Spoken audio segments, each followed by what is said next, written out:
Morning. Hello, everybody. I feel like it's been so long since I've seen you guys. Hello, good morning. Hi. So we are back, and some of you guys are probably happy because it's no longer math. But yeah, we're back and we're here for science. So good morning, everybody. Nice to have us back. And it's kind of nice, some people that weren't with us for math are now with us for science, which is really kind of cool. So nice to have some of you guys here that I haven't actually done this kind of teaching to, so that's really kind of cool. Oh, good. I'm just writing down our people that are just popping in here. Excellent.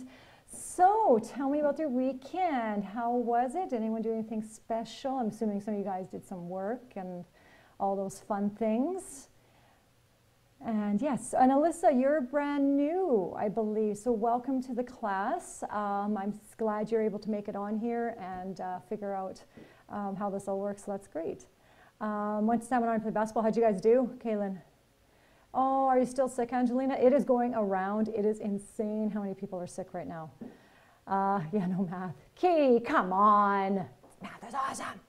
I went riding, friends, some homework, nice. Oh, you guys did bad, Kaylin? Oh, that's too bad. That's all right. At least you got a trip away. You know, I guess that's kind of a fun part of it. Celebrated your sister's birthday. That's good. Did you guys do anything kind of cool with that? Didn't do very much. Just went out and did some virtual reality stuff. Cool, cool, cool. They had that one, the virtual reality at the mall there. I see a lot of people doing that, but came back from Vancouver and then played video games. My dad, that's good. Snowshoeing, nice. I have still never done snowshoeing. So we actually bought myself a set of them, and then my husband broke his, so he's been using mine, and then he got himself a whole new pair, so yeah. She always has huge parties. Oh, wow. That's a lot of people, that is. How old's your sister, Cass? Rode your horse. Awesome. She's 12. Oh, okay. So it's that whole young, yeah, that would be hard for you to take. Okay, grade 10 with 12-year-olds. Yeah, that'd be interesting. Awesome. What did I do? Oh, I had someone that I knew from the start of my teaching career. She is retiring, so we had that. And so everybody, we all got together. Hollywood Road Education Center used to be a middle school. And that was my first teaching job was there. And then it all shifted over to Spring Valley Middle School. And so all of us from those kind of two schools all got together. So it was really kind of fun. And you baked a lot. Lindsay, where's my baking? Hello. Your sister turned 12 too. That's awesome. Oh, good. No, it's all good, Alexis. Awesome. So I'm just missing a couple people still. Yeah, and then we went to a friend's house on Saturday. We almost didn't because they're starting to fight maybe bronchitis or something like that. And my husband is just getting over some kind of little sickness and all that kind of stuff. So I wasn't sure if we should go or not, but we went. So it was, hopefully it's okay. I'm usually find it easier to fight stuff than he does. So yeah, awesome. Well, thanks guys for telling me about your weekend, which is good. So yeah, so we're starting science today, and you're going to find it's not as obviously as stressful as math for a lot of you. And there's going to be parts that you guys have to do at home, which you're going to have to do some labs. So that's the only thing that's really hard here is I can't bring you guys in like every week to do labs, and standing here recording and showing them is not always kind of the way I want to do it. So I'm trying to find that balance. We are going to have some where you guys come here and we'll do some labs that way. You'll do some at home, and I'm really trying to get a field trip to KSS, but I'm not. We're working on that. We're trying to get our schedules coordinated. So hoping to look for something there. So that's okay, Em. Thanks for letting me know you're here. Good. So I almost have everyone. I'm just missing one person. Yeah, she's still not here. Good. Yeah, so that's the plan. So welcome to science. Yay! All right, this was, I'm not kidding you, this was my winter break, was trying to plan this, and I didn't even finish, and I've been trying to plan it since. So it's, it's been a lot of work trying to get this done, but so I just got a few little jokings for, what do you call an acid with an attitude? Amino acid. And then this one, why should I never trust atoms? They make up everything. Good. So my fun little sciencey jokes. And then this one, I love this one. So sodium is Na, so na na na na na na na na na na na ba ba. Yeah, so I thought that was funny. So you're going to get a lot of these corny like science jokes now. Yeah, that's what's pretty much going to happen. All right, so what I want us to do is, if this was a classroom setting, I would be showing you guys something and you guys be sitting watching. And unfortunately, because of that, I can't do that. So I'm going to get you guys to go away for 8 minutes.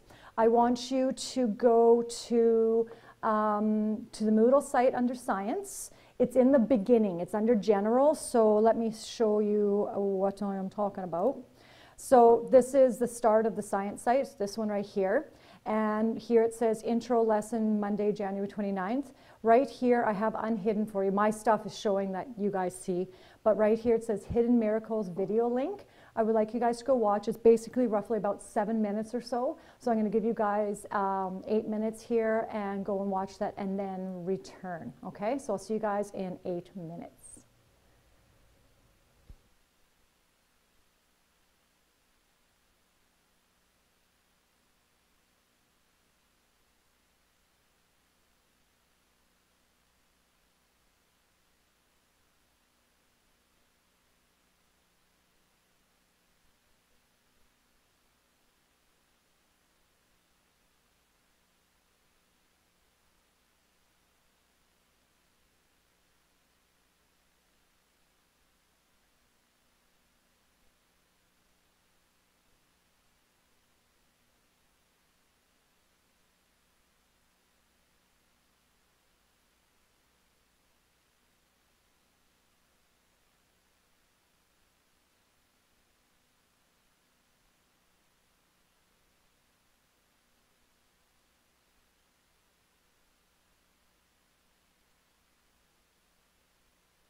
Okay, hi everybody, we are back. So hopefully that was enough time for you guys to watch the video.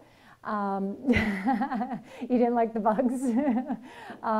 Yeah, so just so Alyssa, just so you know, when things like that happen, so if I get you guys to go and look at something or watch something, we'll actually go off for a bit, and there will be a timer, and that'll show when the timer's working. Sometimes it glitches, but and then it'll show how long you guys have until to return back here. And then I'll come back on at that point. So hopefully that's good there. Sorry. So the clip, what did you guys think of the clip? I thought it was a really fun thing to watch. Just shows the miracle of nature, the miracle of the world that we live in. So it's really kind of cool, and just seeing the small things that we normally don't see, and appreciating their importance in the world, which is really kind of cool. I know TED Talks are so interesting. We're going to be seeing quite a few TED Talks over the course of this, but another TED Talk just started talking. Oh, yeah, because you probably didn't stop it. So yeah, perfect. So I just wanted that as sort of the introduction to science, and kind of get you guys sort of have that little bit of energy towards what science is and why we do it. And without scientists and people wanting to discover and check this out and go look at this, and not scared of trying new things and taking risks, without those people, a lot of stuff that we have right now wouldn't be happening. So it's just that appreciation for where we were, how we got here, and the people that took us here. So that's kind of cool. Yeah, awesome. All right, M, I sent you a little private message. I'll check to see what your response is in just a little bit for you, okay? All right, excellent. So, January, we have on Wednesday, we have the art lessons that are happening, and they are happening at 1:30, so you guys can make sure you're signed up for that if you want to go. And then you have badminton. So cross-country skiing is done. So you guys had 3 sessions of that. So we have badminton, and that's at 1:30. And that is just over here, so pretty close to us. And super, super exercise. I don't know if you've ever done hardcore badminton, but it is so, you get you're exhausted. It's almost like going for a run or playing some major sport or something like that, because it's really intense, especially if you're playing against. I remember doing this. I'm not like a expert or anything very special at badminton, but I was playing against somebody that was, and they can actually just stand in the middle of the court and just maybe take a step this way or step that way and hit it, and they have you just running around the court trying to chase the birdie, and they just control the whole thing. It's just amazing how talented they are. Yeah, your wrist, yeah, you definitely have to get that going for sure. So awesome. Okay, so yeah, so that's what's happening this week for you guys. So today what I want to do is we're just going to look a little bit at the course outline. Scholarship, oh, that's amazing, Jess, that's cool. And then we're going to do a little Mythbusters lab. I'm going to get you guys to watch it during class, and then we're going to kind of, I'll give you some time to work on the lab, and that'll have to be handed in. And then you're going to have a home lab. Not that you're going to need any major materials or anything like that, but you'll have to, just getting used to writing a lab write-up and all that kind of stuff. So that is what we're going to do. So this course outline is on the Moodle site. It is just at the beginning, kind of where I showed you, just above today's lesson. And just sort of talk about what we're going to be doing is just investigating things, learning some new skills, or putting some of the skills that you guys already have into practice, and introducing new current concepts that are happening and the findings, and how things have changed over time. So there is no 100% dead set answer with some things. We're going to be having basically 4 components. Biology, physics, chemistry, and then kind of looking at earth sciences and stuff like that, and a little bit of astronomy. So that's sort of the area we're going to go. And just behind me, Magical Merle, if you wouldn't mind, there is just a little image here that I want you guys to see. And you'll be seeing this, and I'm sure Mrs. Ward has showed you this as well. So there's stuff that we want you to know. Then take that knowledge and be able to kind of apply it to different situations, that kind of thing, and then be able to do some things. So that is going to be kind of the way we're going to be doing science. And that's sort of what I was doing with math too, right? I was teaching you guys, here's what I wanted you to know. Then I had you guys apply it to sometimes situations where you had to pull a couple things from different units or from past experience with math, and then be able to show me that you're able to do that. So yeah. Excellent. Okay. Then what we have here is big ideas and topics. So this is just kind of the really big picture things that we're going to look. So we're going to look at some genetic stuff. We're going to look at kind of looking at energy in the atoms, energy conservation, and looking at the environment. And then we're going to be working with Mrs. Ward. And so we're going to combine socials and science together here. And then we're going to look at the Big Bang Theory, pretty much is the big things that we're going to be doing.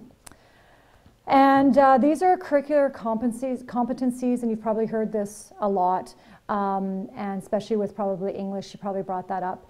And I will tell you, Alyssa, yeah, I will tell you when it's time to go and watch something or what to do, okay? Yeah. So this is sort of the skills-based stuff that we want you to be able to do. So a lot of the times, if it's not directly related to a certain concept, you're going to be learning how to maybe work on planning or evaluating or something like that. So looking at those skills, yeah. Yeah, oh no, not the show, yeah. Yeah. So then you guys have been doing a lot of this with the core competencies, and we're going to be doing a little bit more with the science. With the math, I didn't do very much of it. I know you've been doing it with Mrs. Ward as well, so we're going to be doing this.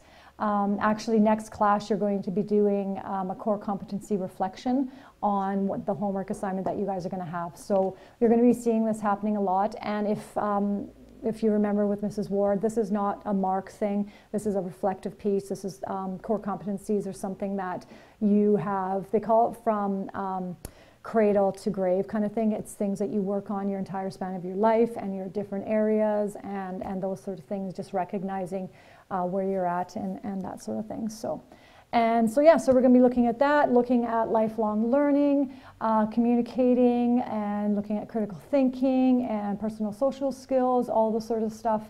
And you'll be doing that, and sometimes we'll have little discussions about those as well, okay?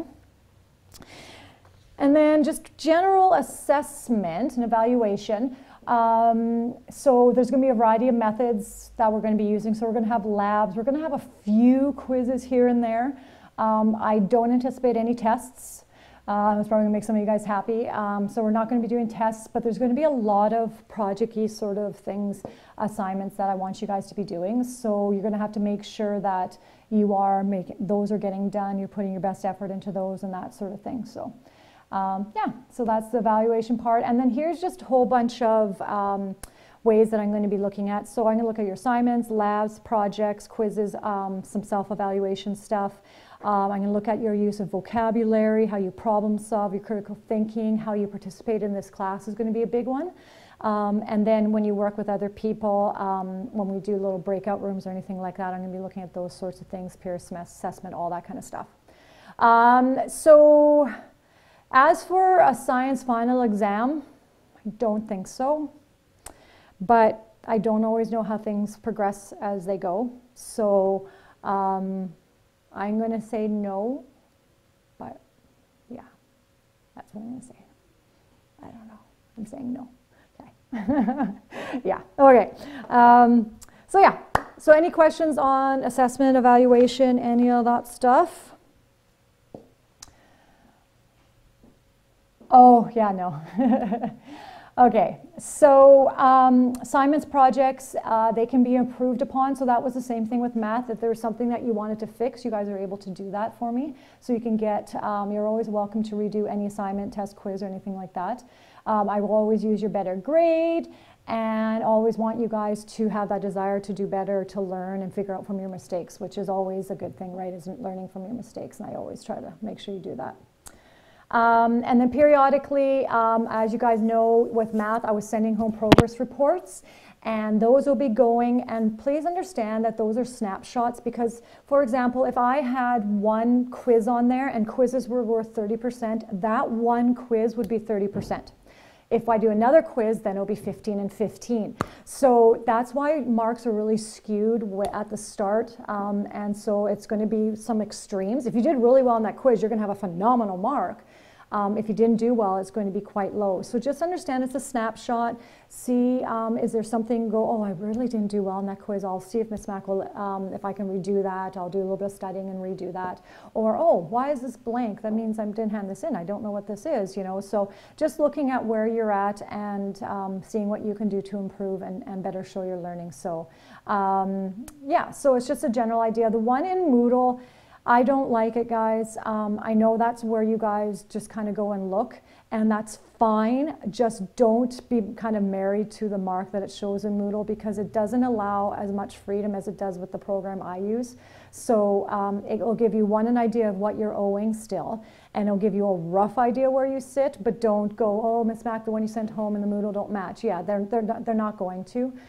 Just go more by mine, and if any point you want to say, hey, Ms. Mack, can you just let me know where you think I'm at right now in science, because I send them home and they go to your parents, and I don't do it every day. So if you ever want to know what it is, just let me know and I can tell you. So, okay? Everyone okay with that? I think we're good? Okay, yeah, so I'm really more about, I really don't like the idea that I have to give you grades, and Mrs. Ward and I are on the same page with this, and we're going to be trying to, you know, wrap our heads around this for next year. But I don't like giving grades. I don't want it. I want it to be about you enjoying the learning and finding a fun way of doing things and improving and understanding and getting that craving for knowledge and that desire to learn. So the idea that I have to give you grades is not what I want to do, but I kind of have to. So, so just know that I don't put a lot of emphasis on the grades. It's just more about making sure your work is on time and having that proper work ethic, and that you're trying to do the best you can. So that kind of thing. All right, and then this is just, I'm not going to go over this too much. It's the same thing as math, but it's just all on my course outline. It's just explaining the marking system. And so for Alyssa, this is going to be new to you. But it's just talking about how instead of me saying you got 72.5 on that, I'll do the exceeding, fully meeting, you know, that kind of thing. And you can use those, and it sort of gives me a little bit better idea of how to do things that way. So. Yeah, so it's all about the learning journey, and so if you got like a meeting expectations on something, you're welcome to always redo it to try to get closer to the fully meeting. And fully meeting is a really good mark, right? So just understand, and exceeding expectation in math and exceeding expectation in science are two different things. So exceeding in math is, you know, a lot of it is, did you get the process right, and did you get the answer, and are you putting the right skills in to try to solve the problem? And with science, it's exceeding expectation is definitely going, here's what I expected, you went here, right? And what that means for every assignment, I can't really say, but it's going to be something when I look at it going, oh my goodness, like they just added this in and they did this and that wasn't a part of it, but man, did that make their project way better or something. So it's going to be a little different to get from that fully meeting to that exceeding level, okay? So it's different than the math, just so you know. All right? Okay, okay, and then this is the scale I was talking about. So Alyssa, the students got to see this last time, but this is roughly what it is. And for example, like if it's ME, is my mouse showing on the screen? There it is. Where is it? Where'd it go? Sorry, 1 second, I can't see my mouse. There it is. So for example, if I gave you a mark of MF, what that means is you're between meeting and fully meeting. If you get an MED, that means you're between meeting and moderately meeting. So that's just kind of the stuff that's not showing on this grid, just what that means and where it comes from. Okay? All right. And then it's just some expectations on the course. So number one, make sure things are getting handed in on time, and I'm looking at them to be done by the beginning of the due date. So if something was due today, it's supposed to be due before class starts today. So the best bet is to have it done last night or yesterday or whatever. So be conscious of that. Have a piece of paper. So what I have in my office right now, I have printed, and it's for my marking, because I was having a hard time myself with my classes, because I have other grades and stuff too, keeping up when things were due. So I actually have a paper calendar, and I write down when every assignment is due. And so when it's due, I go and look at it, and that's when I go to mark it. So you guys should have something similar going along. I know you guys use technology, but it's not as easily, quickly visible as it is on a piece of paper or a book or something. So I would suggest having something like that, so you're just staying on top of that. And yeah, and if there's anything going on, for some reason, just shoot me an email. Always communicate with me. That's a huge thing to let me know what's happening, okay? And then any assignments, anything like that can be done. Yeah, that's awesome, Belle. That's great. So you just have to talk to me, and I just want you to be successful. So anything we can do to get you there will be great. And you're expected, obviously, to attend every class. We have 100% attendance today, so that's fantastic. And participate. So I want, some of you guys were quite quiet in math. I would like to get a little bit more discussions out of you guys, comments, that sort of thing, with the science part of it. And then just respecting everyone's opinions and thoughts when we get into anything like that. So those are kind of basic sort of ideas. Okay? So that is that for the course expectations and outline. Do you guys have any questions about the science that we're going to be doing at all? Okay. All right. So here is the plan. Now, Emily, this might be a little bit hard for you, which is not gonna, you're gonna have a little bit more work than everyone else just because of the circumstances that you sent out there. So Alyssa, what you're going to have to probably do is you're going to have to maybe do Audio Wizard or something like that and figure out what's happening. You might have to turn your speakers up, or I don't know. That's going to be something on your end. See if you can just troubleshoot it that way after a bit. So I can hear her and ask her to unblock it. Oh, you can call her. Sorry. Gotcha. Yeah. Gotcha. Got it. Okay, yeah, that'd be great. Okay, so what I want us to do is we're going to do sort of an in-class work together-ish lab, and we're just going to get used to watching something and responding to what we see. So what we're going to be looking at is who gets wetter. It's a portion of this whole episode, and so what I have up on the Moodle site, don't go there yet, is the episode, and I only want you to watch a certain section of it because the rest of it is not important. It's not part of the project or the assignment that we're going to be doing. And I'm only giving you a certain amount of time, so if you waste time watching everything else, you're going to kind of get behind with us. Okay. Okay, so Jess, you're going to have to do something because we're going to be doing a lot of stuff with the printing out. So I suggest trying to, if you guys don't have a printer, you're going to have to maybe go find a cheap one or something, borrow from somebody. But we're going to be almost every day, there's going to be something you have to print off before the class. So especially with science, we're going to be doing every day. I'm going to have you guys have something in front of you and you're going to be writing on that. So you're going to have to figure something out for a printer. Okay, so yeah. I'm sorry, but that's part of this program. It's going to have to be that way. So, okay. So, for the people that were able to print it off, the people that were not, I guess your best bet is to open up on your computer and write. But moving forward, it's not going to be that easy, but it'll just make things a little tougher for you guys there. Okay. So, the sheet of paper that I want you guys to look at. So, science vocabulary. So it says, in this, there are certain things that I want you guys to be able to talk about. So someone let me know, just rough idea, and you guys can, like I said, it's on there, it says you can use the internet if you need to. What is a question in science? What's the point of having a question in science? Why do they have that?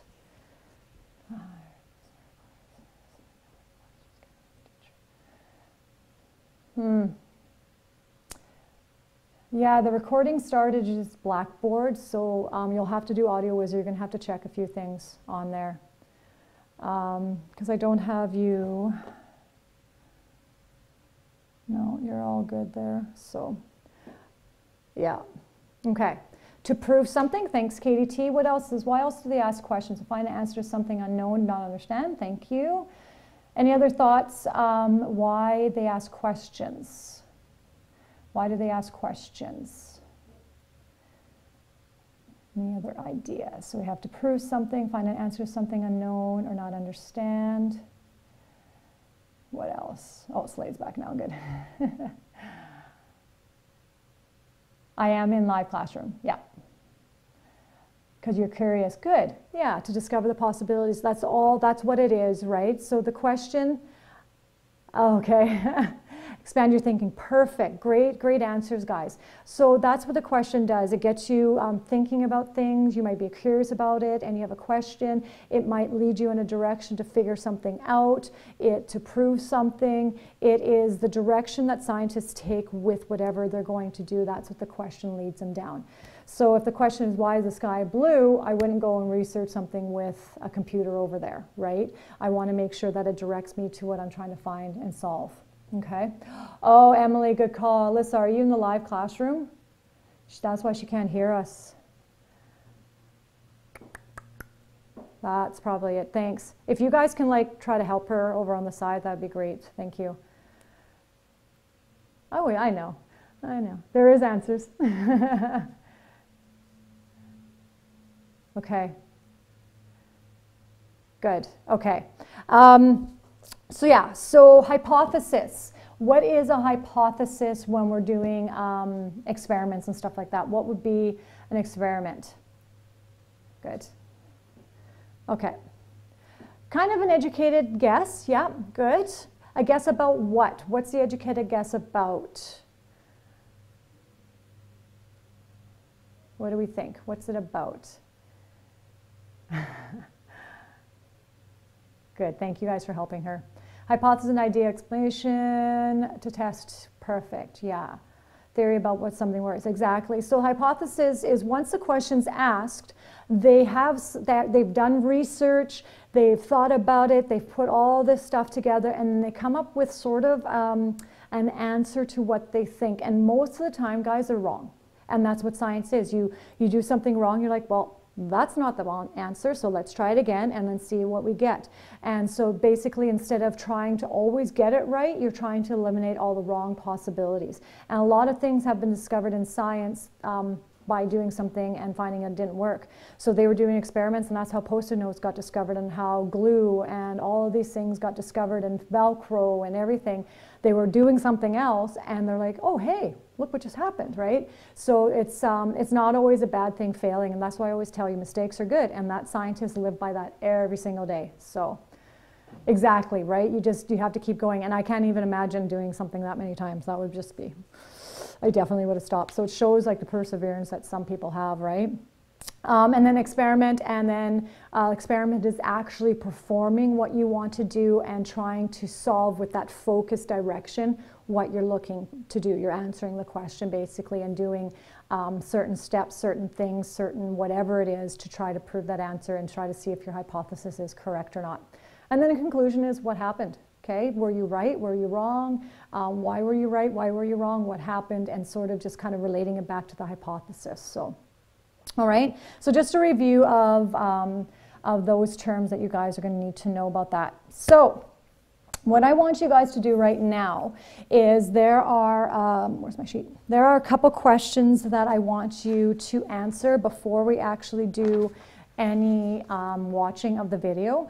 So it says the questions that is going to be asked by the segment of Miss Mother is, do you get wetter by walking or running in the rain?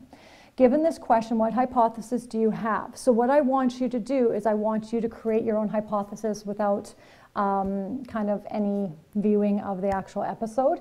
So if a person is to walk or run in the rain, then I believe that the person doing blank will get wetter in the rain, something like that. So what I want you to do is create a hypothesis, make sure if and then is in your hypothesis. And then I want you to explain why it's technically not a guess. So I loved how they said an educated guess earlier, but we're going to try to get away from that guess and say, why is it not just a guess? Okay, so I want you guys to answer those two questions. And then question number 3, 4, and 5. So Mythbusters have two options.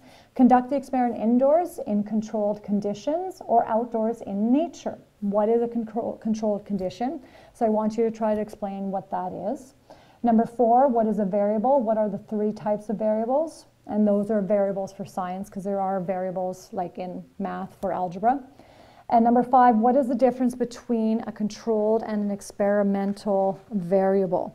Okay, so what I want you guys to do right now, I'm going to give you guys 5 minutes, and I want you to do the best you can to complete those. If you need to go and do a tiny bit of search on the internet to get some help, that's totally fine. and I want you to answer those 5 questions before we actually do any viewing, okay? So Alyssa, she can't hear me. So I'll start messaging Alyssa and see if we can solve her problem during those 5 minutes. So the rest of you, thank you for helping her. I'll get you guys to work on these 5 things, and then we'll be back in 5 minutes and do the rest of that. Okay? All right, see you guys in a bit.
Okay, hi.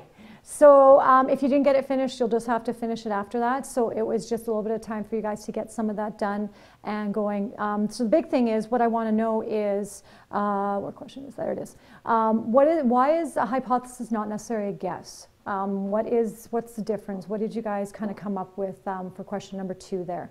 So what is the difference between a hypothesis, educated, and what do you mean, or someone else answer that? What does that mean? What does that mean, educated?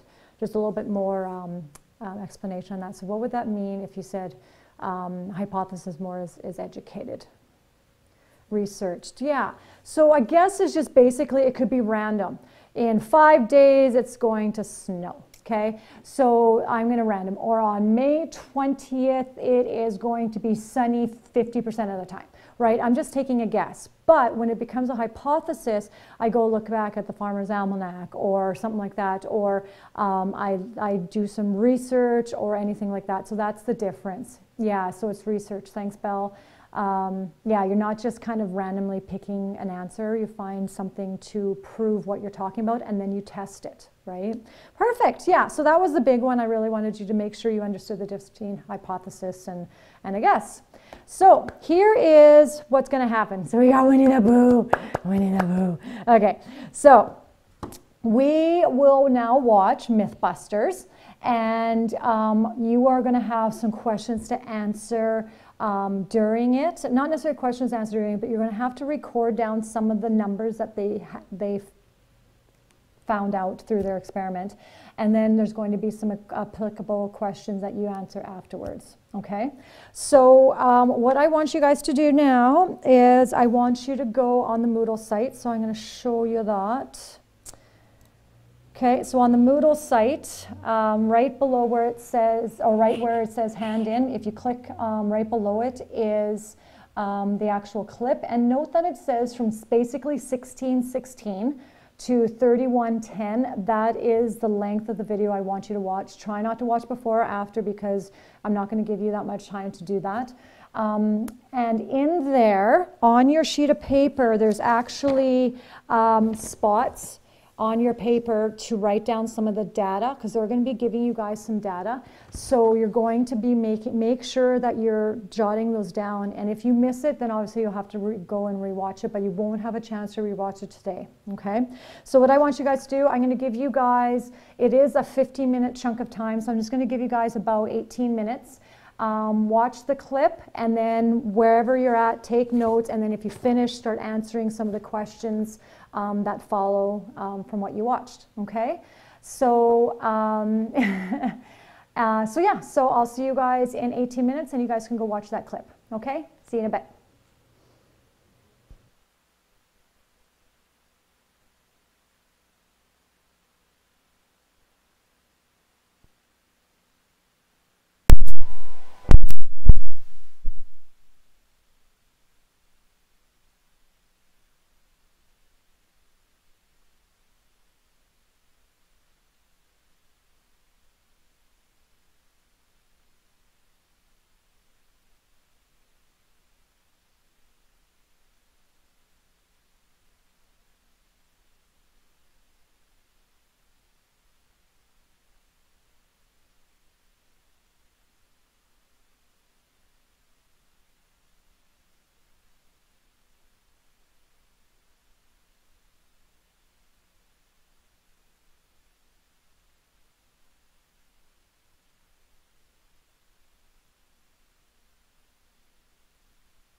Hello. Hi.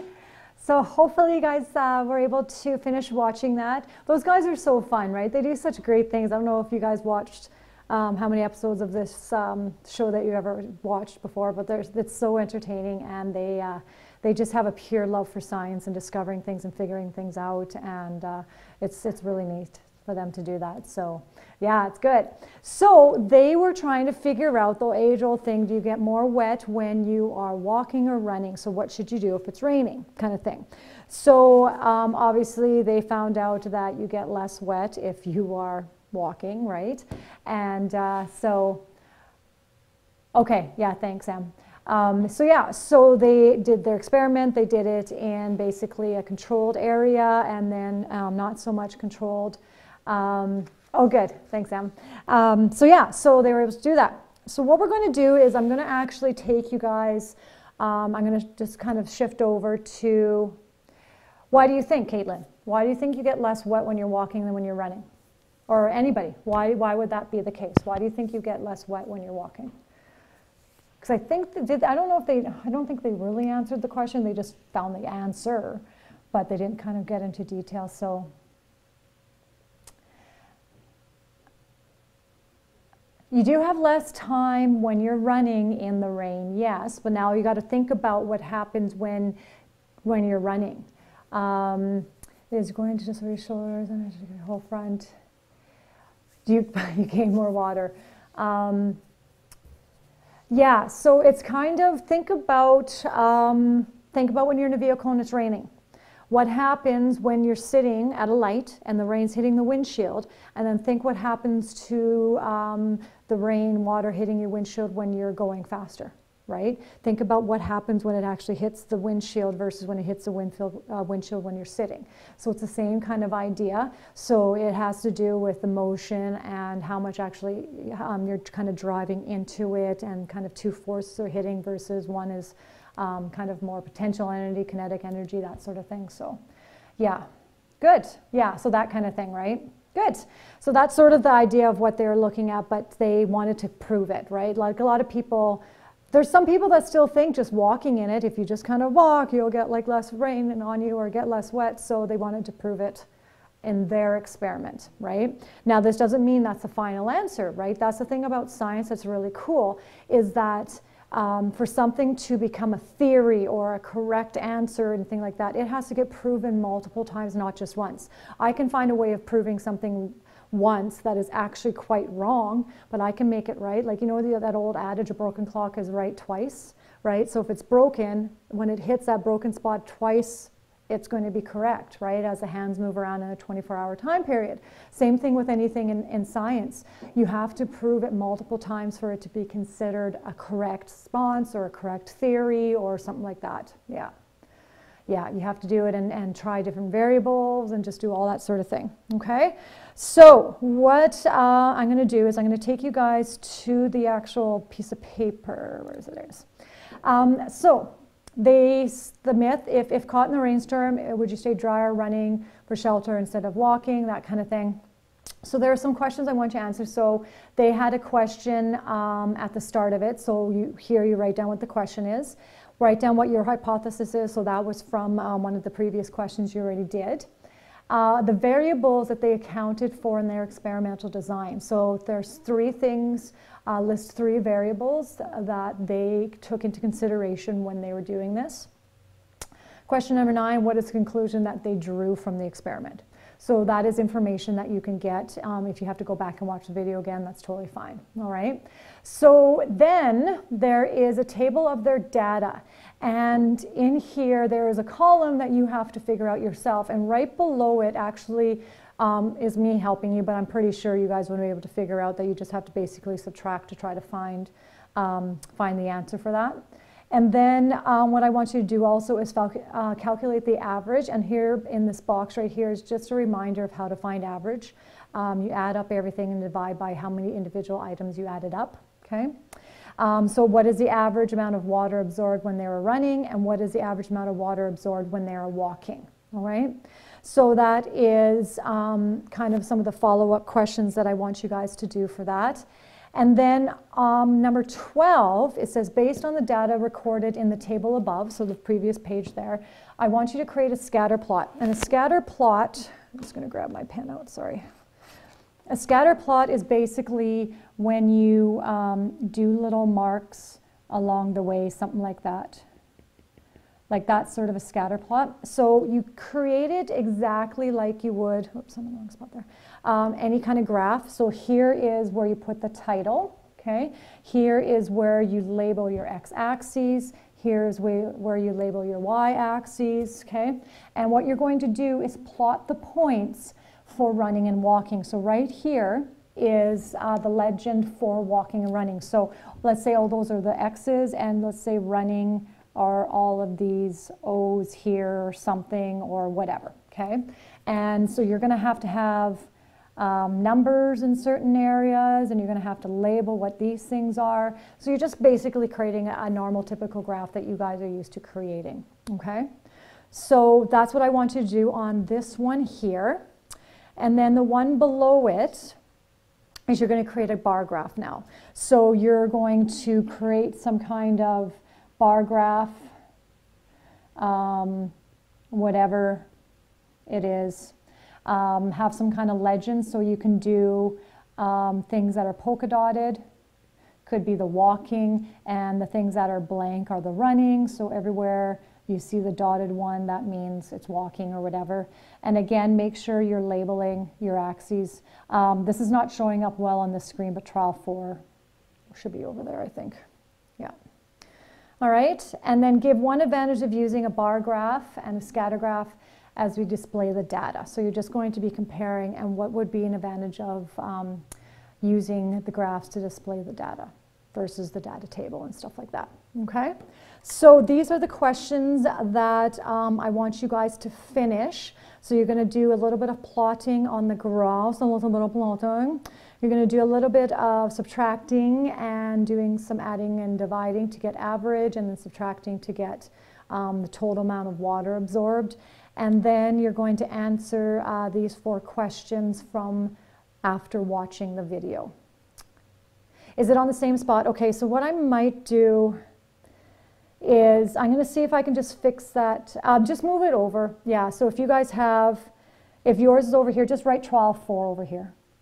So what happens is I do this in Word, and then when I convert it over to PDF, sometimes it doesn't convert properly. So that's just what happened there. So, okay. Yeah, that's great. Thanks, guys. So yeah, so that is what I want you to finish. And then you guys do actually have to hand that in to me. There's a hand-in spot in the Moodle site. So kind of below the video and stuff, there's going to be a hand-in spot to hand that in. Okay, once you've finished all the questions for that. All right. Okay, so what I'm going to do next is we're going to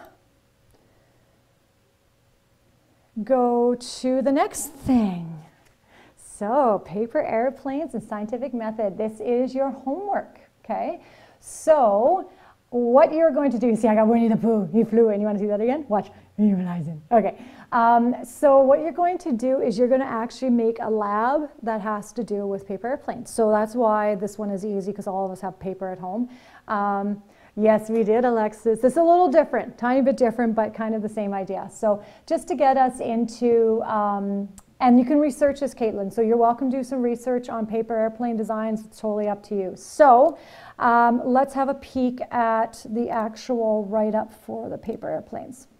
So this is at the top of this is just reviewing the scientific method. And the scientific method is how you write up a lab.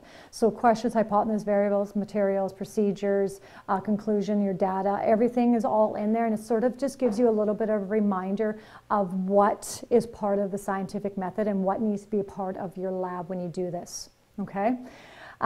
So it says part 1, basically what you're going to have to do is you're going to have to identify and state the problem and the question of what you're trying to do. So you remember we talked about that's what scientists start with when they're doing anything. They have to have a problem to get them to start to do something. If they have no question or anything, why would you just go and do something if there's no question involved in it? So you have to come up with what you're wanting to know about the airplane design. The first thing you want to do is describe what best means. So you're trying to make the best airplane design. So what does best mean? Some people might think best means it's the fastest from point A to point B. Some people might think best is that it does the most loop-de-loops. Some people might think best is that it stays in the air the longest, right? Some people might think that best is how straight it goes, right? So you need to decide for this, for your own lab, what do you think best is, okay? It's up to you. Everyone can be totally different, it doesn't matter. You will define what best is, and so in this, for this investigation, I would like you to try to go for the farthest. If you feel that that is not what you want to go, then just have a private discussion with me, but we're going to try to focus a little bit on that. What is the problem with trying to consider the best with the loops and stuff? What would make that really hard? So let's say we did that experiment and we're trying to find the best plane, and the best plane is how many loops it does. What would make that really hard to decide who had the best plane? And was it Bryn or was it Emily? Who had the best plane? It would be hard to measure. Why would that be hard to measure? How would it be hard to like measure that part of it? What would make it difficult?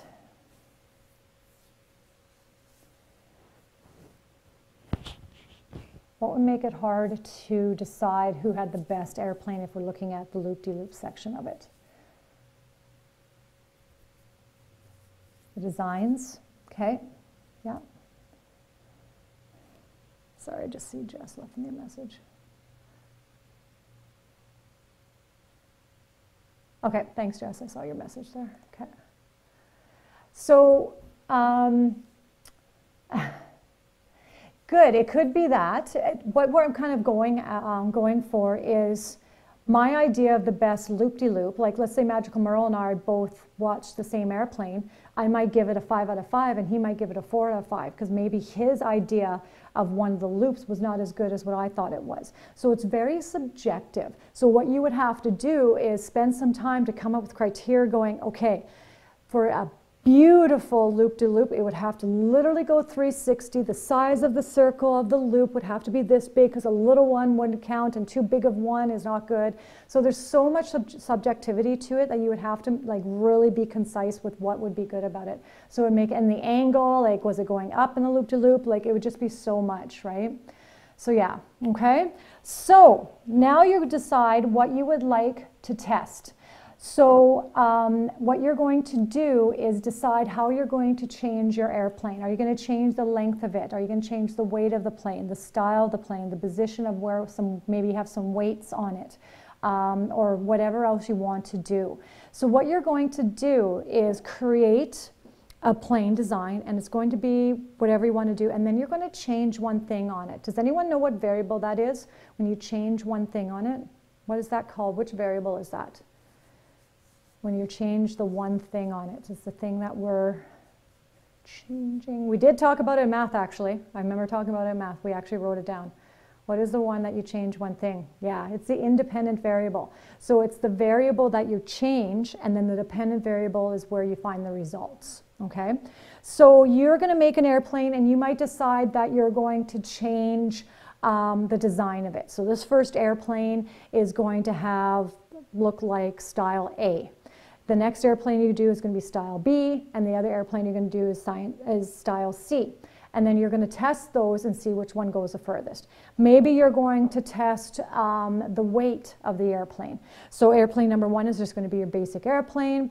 Number 2, you're going to add some paper clips or staples or something, or add more paper onto the wings. And then the third one, you're going to add some more weight and put some weight, add actually even more weight onto the wings and change that.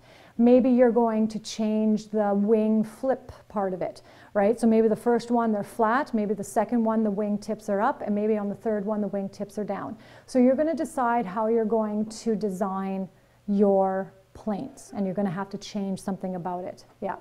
Yes, you're going to probably want to have some pictures, or you're going to have to draw. It's going to have to be one or the other.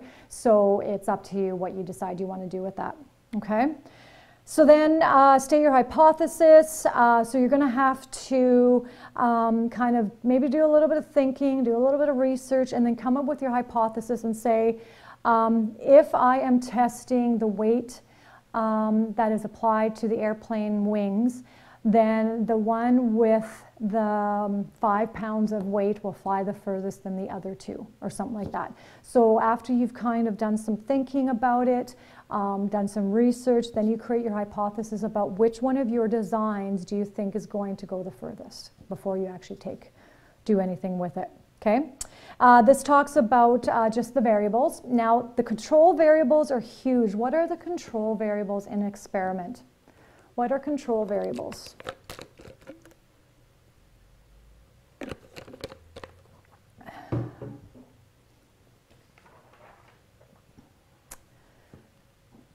Okay, so instead of giving me examples, just someone generally, can you tell me what a control variable is without examples? But your examples are good, as long as we know what the whole thing actually means.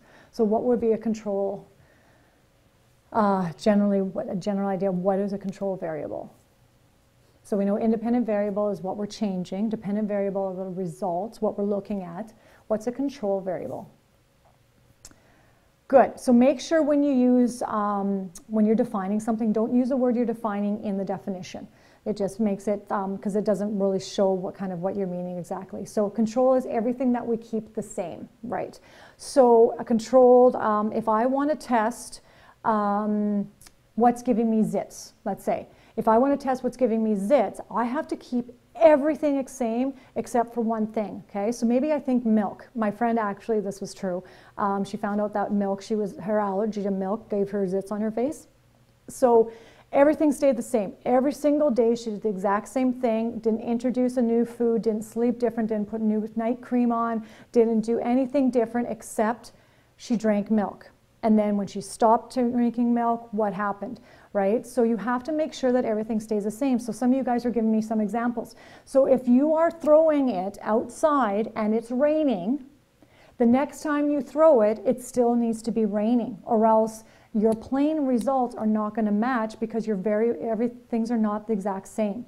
If you are throwing it like this the first time and then the second time you like really wing it, your results are not going to be the same and you're going to skew and it's not going to be a fair test. So you need to make sure that everything else is exactly the same except for what you decided to change. So are you changing the design, the wings, if the tips are up or down? Are you changing the weight? What is the thing you're changing? Everything else the same. Same weight of paper, unless that's what you're changing, right? Same throwing technique, same throwing spot, same arm, same everything, right? All of that stuff has to stay the same to the best of your ability. And that was one thing that they did in the Mythbusters, was they made sure everything matched and everything was the same that way, okay? Yeah, and if like that's the same thing, right? Like all of a sudden, if I wasn't sure what's happening with my zits and I decided to stop eating chips, change my face medication, stop drinking milk, and also my face clears up, I'm like, okay, what did that? Was it the milk that cleared my face, that I stopped having milk? Was it the new skin cream I put on? Was it the fact I stopped eating chips? What one caused my skin to clear up, right? So you don't know, so that's why it's so important just to do one thing at a time, okay? All right, so that's what it's talking about, control variables. So make sure that everything that you do in this experiment is exactly the same except for that one thing that you're changing, okay? And trials, you want to do many trials. So just like we were talking about how they prove the fact that running gets you a little bit more wet than if you're walking in the rain. And you can't just do that once, right? The more trials you do, the more accurate it's going to seem and the more people are going to believe that it's actually happening. So you throwing the airplane once, so I have 3 planes, don't just throw them once and say, there, I'm done. I would probably throw each one of them 5 times, okay? Doing more, fantastic.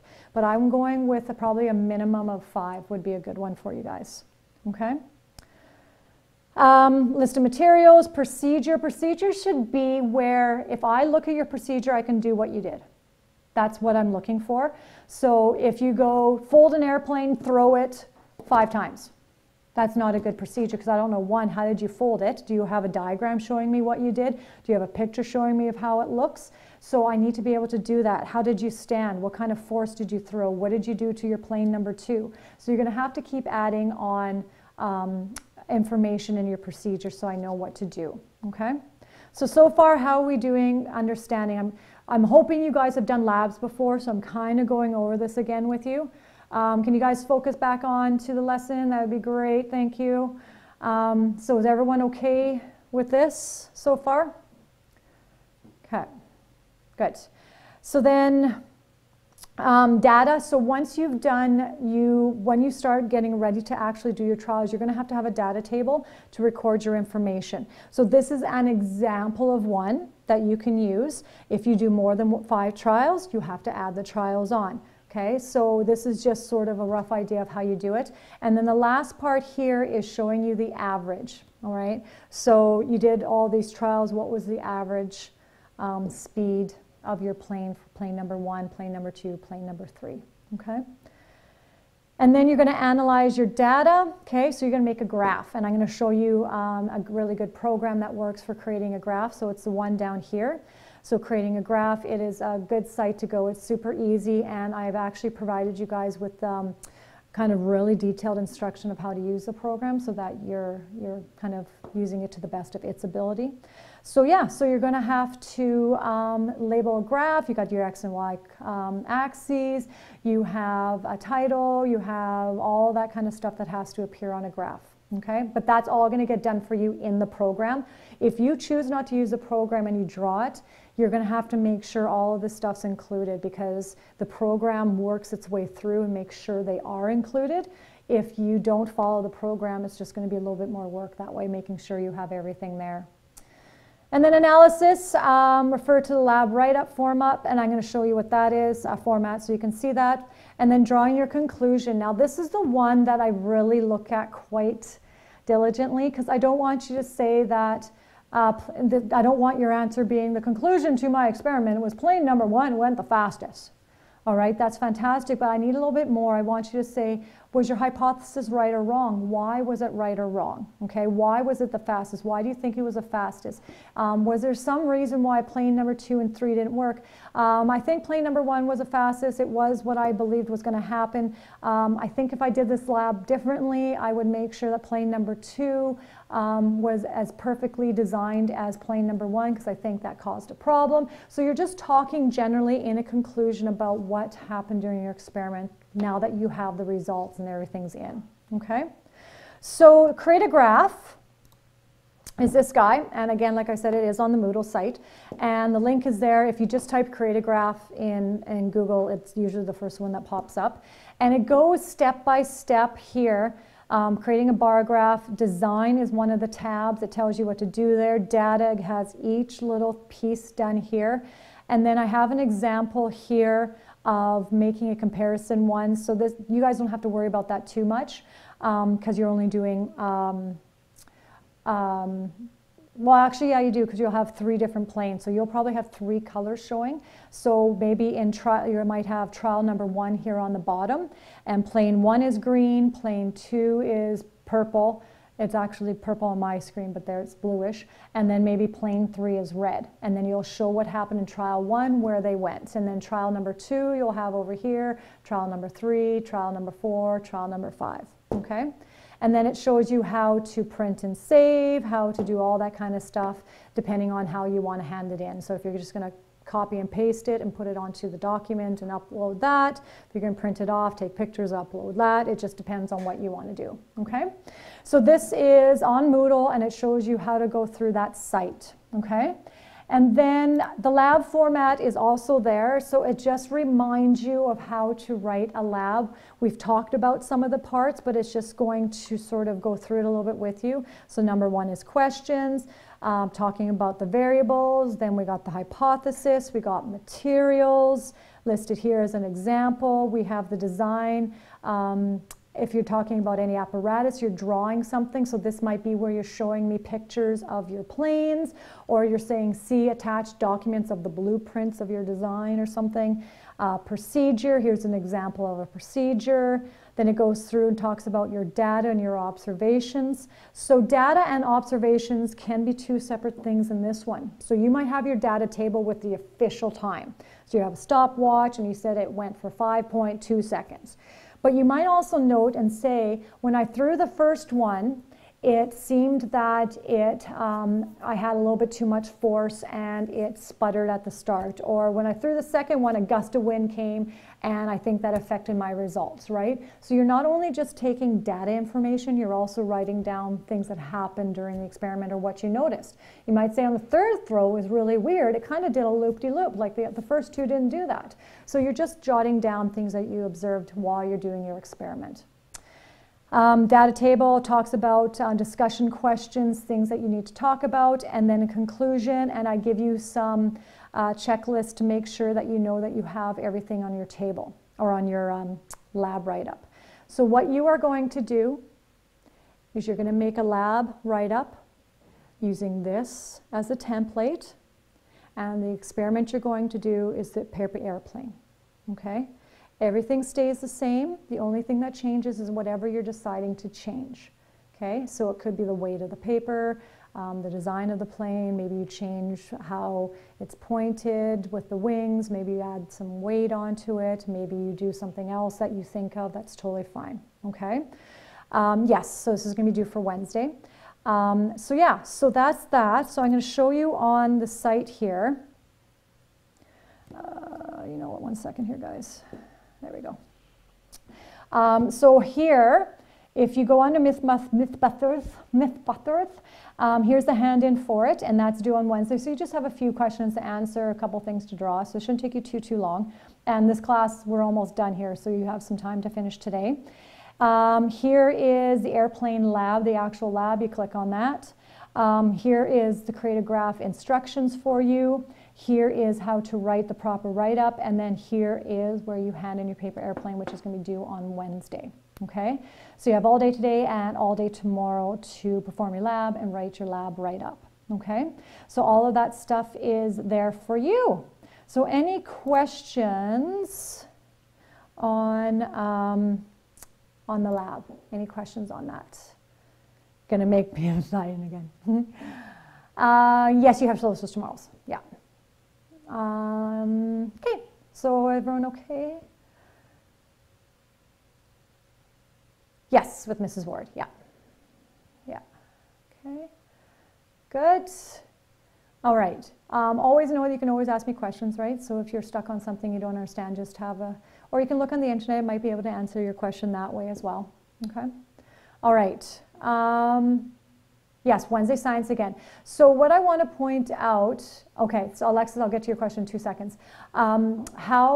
So I sent an email to a message in Moodle to all of you guys about how the schedule is not permanent like it was in semester 1. So it was always Monday, Wednesday with me and always Tuesday, Thursday with Mrs. Ward. It's not going to be like that anymore. So what I actually did was went on the homeroom calendar, and I've said each week when it is. It's almost like if today is Monday, Wednesday science, next week is Tuesday, Thursday science. It almost works out like that, but you need to always go and check and make sure you know what class is when, okay? So this week it's Monday, Wednesday. Next week I believe it's Tuesday, Thursday, but always double check on the Moodle homeroom classroom calendar so to see what it is, okay? All right, now, I'm going to talk about that just, yes. Okay. Mrs. Wood is going to be doing foods with you guys for this semester, and she's going to talk with you guys through Mrs. Ward's class, I think tomorrow, maybe on Thursday, but I think tomorrow. As for PE 10, I'm going to talk with you guys on Wednesday about that. Okay, so don't worry about it today. I sent you in the Moodle message, I sent you guys, if you're wanting to start right away, go ahead. It's super easy to follow. If you just want to hear what I have to say, which is really going to be nothing, you can wait till Wednesday, but it's there for you guys to start as well if you need that. Okay? All right, just a reminder, I know I went over this with you guys at the start of the semester with math, but I've also put this under science as well. Just some studying hints and things to think about when it comes to learning how to study, learning how to retain information, that sort of stuff. So you might want to just double check that again. Yeah, that's perfect, Kaylin. Yeah, you definitely can. All right, so it's up there as well, just so you guys can have that. So, action movie kids. I don't know if you've seen this before, but this is so awesome, and this is science at its greatest, okay? This is a dad who is awesome at doing special effects, and he uses his kid as a subject, and it is just amazing what this dad is able to kind of make it look like the kid's doing, because he has that science background knowledge and he uses that towards special effects. So I have this up on the Moodle site, and I want you guys to go watch. There's 2 of them, and just enjoy it for the pureness of the fact that it is fun to watch. Watch it for the amazement of what this guy's able to do, and then also watch it from the perspective that this is science, and that's what makes science so cool. Is it has so many applications and so many things that it's a part of, and allows us to do so many cool things. So yeah, so I'm going to get you to do that. And then of course, how can we forget Sheldon? So love's in the air. He says wrong, nitrogen, oxygen, and carbon dioxide are in the air. So there's also just a little clip on there on the Moodle site as well about Sheldon, and he's talking about a little sciencey thing and trying to relate the science part into the real world and trying to meld his 2 sections of life together. So I wanted you guys to see that as well. It's kind of a fun little thing to look at. So here is your homework for you. You need to make sure your Mythbuster lab is done. Complete the paper airplane lab. Just look at the study hints and watch the 3 clips. So watch the Big Bang Theory clip and then watch the 2 action movie clips. All right. So the 2 things have to get handed in, 3 things to watch, and then 1 thing to remind you. Okay. So other than that, that is all I have to say. So yeah, so you guys have a lot of time here to get some work done, watch those clips and do all of that. Okay. I always watch it with her. Okay, good. Okay. So yeah, so that is the first lesson of science. Hopefully it was a good one for you. Any questions about where you guys are going from here? Anything like that? So Alexis, I hope I answered your question there for that. All right. So other than that, you guys are welcome to go. Have a good day, and I will see you on Wednesday. Bye-bye.